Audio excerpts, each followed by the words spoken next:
তিনটা মসজিদে সালাত পড়লে স্পেশাল ভার্চুর কথা আছে, এর বাইরে আর অন্য মসজিদের বিশেষ কোনো ফজিলত নাই, বাকি সব মসজিদ সমান। এক হচ্ছে মসজিদুল হারাম, 1 রাকাতে 1 লক্ষ রাকাত। 2 নাম্বার মসজিদে নববী, 1 রাকাতে 1000 রাকাতের সওয়াব। আর একটা দুর্বল বর্ণনায় 50,000 রাকাতের সওয়াব।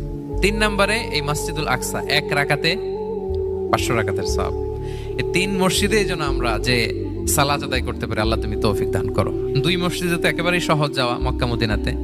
বাইতুল মাকদাসের জন্য আমরা যেতে পারি, আল্লাহ তুমি সেই পরিস্থিতি আমাদের জন্য তৈরি করে দাও। তো এই বাইতুল মাকদাসের দিকে রাসূল সাল্লাল্লাহু আলাইহি ওয়াসাল্লাম টানা 14 বছর নামাজ পড়েছেন। 14 বছর। প্রথম 13 বছর কোনো সমস্যা হয়নি মক্কায়, কারণ তখন কিবলা বাইতুল মুকাদ্দাস থাকলেও রাসূল সাল্লাল্লাহু আলাইহি ওয়াসাল্লাম সামনে রাখতেন কাবাকে। কিবলা বাইতুল মুকাদ্দাস, কিন্তু তিনি তো মক্কায় ছিলেন নবুয়তের প্রথম 13 বছর, সামনে কাবাকে রাখতেন, তারপরে টু দ্য ডাইরেকশন অফ বাইতুল মাকদাস। কিন্তু যখন মদিনায় গেলেন তখন তো আর কাবা নাই, তখন রাসূল সাল্লাল্লাহু আলাইহি ওয়াসাল্লাম কাবাকে মিস করতে আরম্ভ করলেন।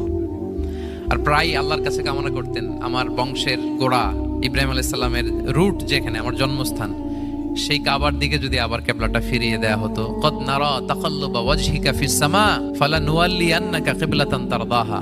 আল্লাহ আয়াত নাযিল করলেন, নবী আপনি আকাশের দিকে তাকিয়ে কি ভাবেন আমি বুঝি।